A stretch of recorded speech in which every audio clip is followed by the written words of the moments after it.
Welcome to Gate City Chronicles. I'm Kevin Avard, your host, and this is the weekly magazine dedicated to the city of Nashua. I have a very special guest with me today, and I'd like to introduce her. It's Charlene Tabat? Tabat, with Cure with Hope. Cure with Hope. Welcome to the program. Thank you. So let's get to know you, Charlene. Okay. What is Cure with Hope? Cure with Hope is a local nonprofit charitable corporation started by our daughter Rebecca after she was diagnosed with cancer. Okay. And when did all this start? Well, Rebecca graduated from Nashua High School North in June of 2009.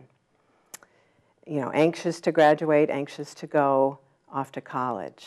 And we had noticed a swollen lymph node at the time. And so we took her to her pediatrician who did some tests, you know, normal tests for an 18-year-old. You know, they tested her for Lyme disease, tested for mono.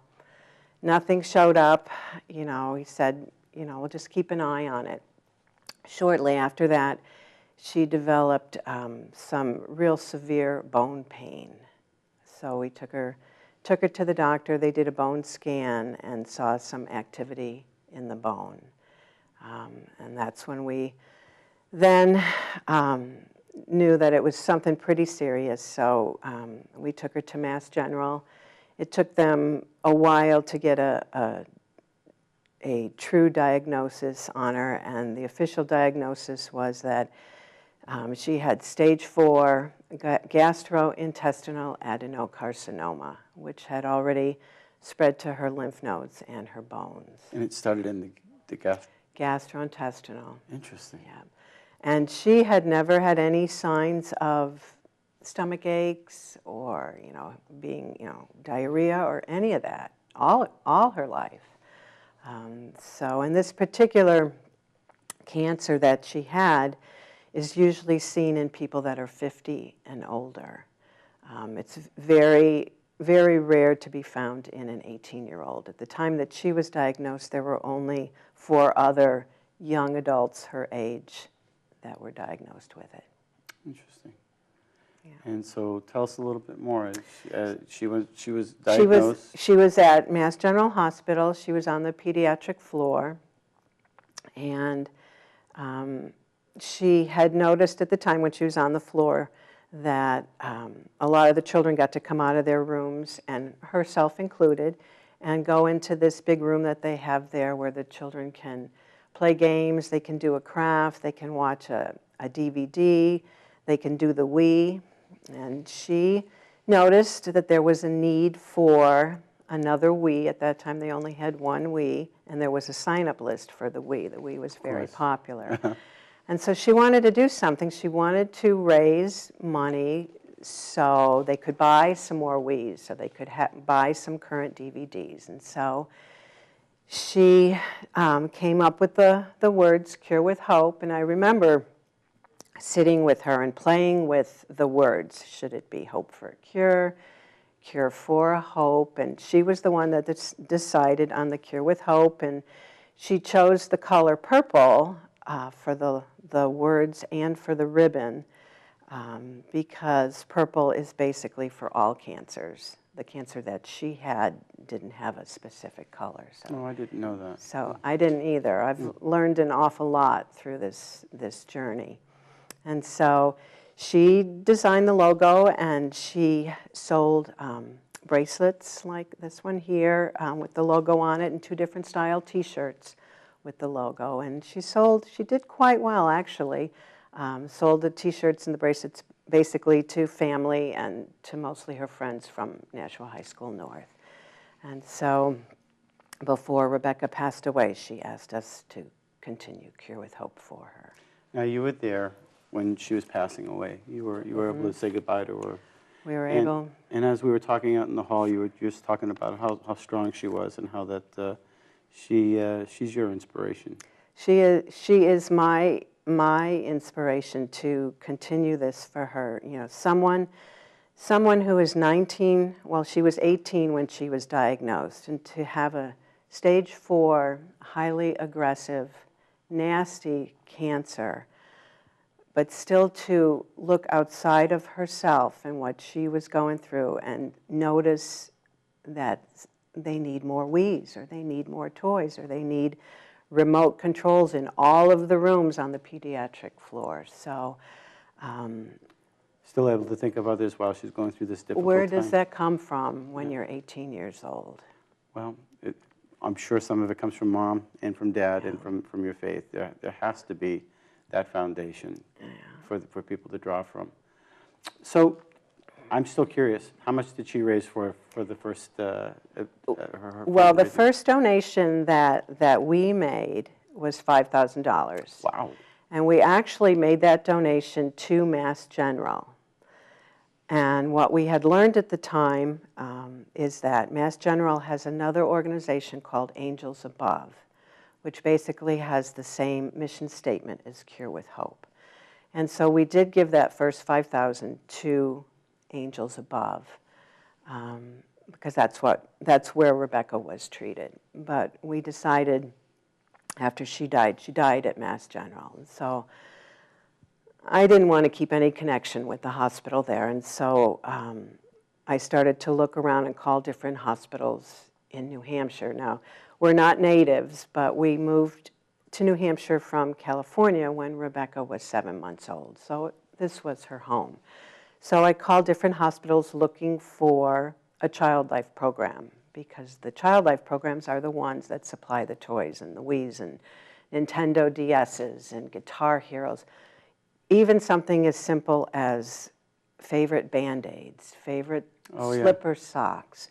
Child life wants the children and helps the children to feel normal while they're going through what they're going through. And so right now we partner with the Children's Hospital at Dartmouth, and all of the funds that we raise goes directly to their child life program. So we try to keep Cure with Hope as the mission statement as close to what Rebecca wanted. So it's infancy, what started obviously with your daughter, and now it's in full gear as of? As of May of 2010. 2010, so 2010. It's been going pretty well. Right. And you're the president? I am the president of the corporation, and Rebecca's dad, my husband Martin, is the treasurer. We have a board, and the people that are on the board they're friends of ours. They also knew Rebecca. They also bring to the board various gifts and talents. Some know a lot about fundraising, different aspects of what we need to keep Cure with Hope going. Usually people will ask, well, where does the money go and to whom does it go to? I'm sure the board has to, a say in that, but for the people that contribute to the program, it's a 501c3. It is a 501c3. Yep, it's a 501c3, and Martin bit the bullet and filled out all the forms that you need to fill out to get your 501c3.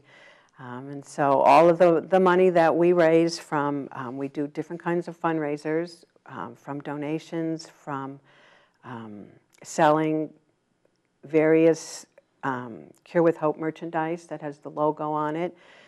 And that's all the money that we make goes to Child Life. So do you hear any testimonies from the children that benefit from the program? Actually, we do. We have been starting to hear from different families whose children are treated at CHAD, and how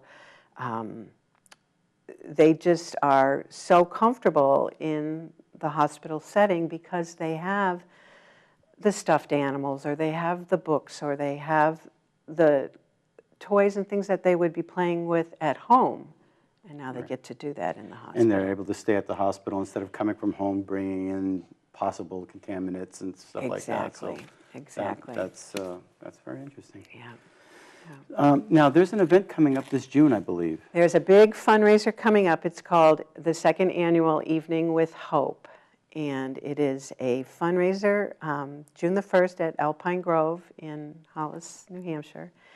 And it's live music and dancing. We have hors d'oeuvres, we have cash bar, we have raffle prizes, silent auction, live auction.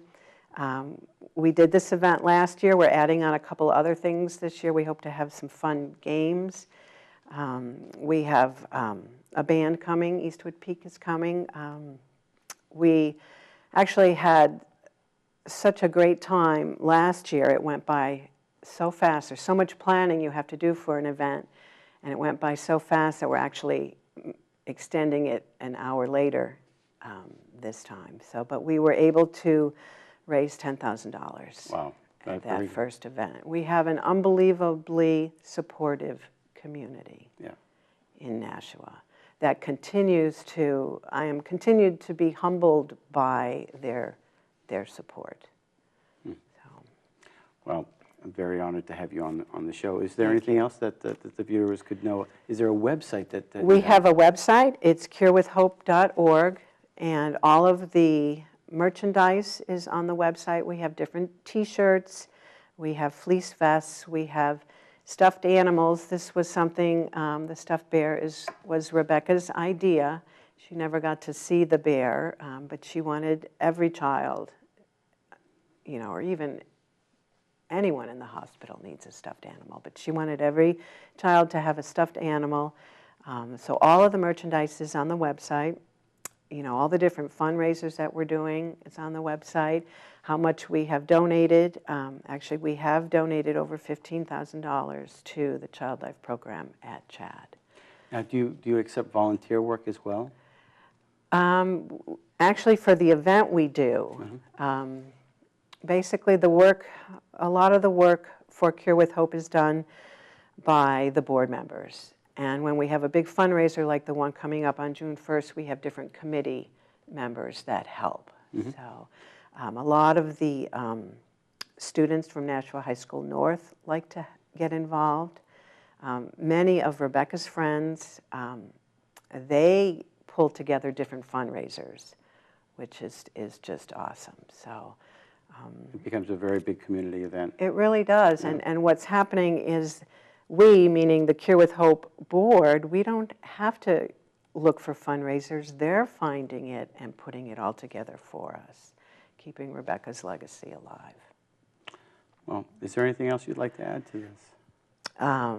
Certainly come to the event. We will promise it will be a super fun time, and it all goes for a wonderful cause. And just for our viewers, edification, the time and the place again?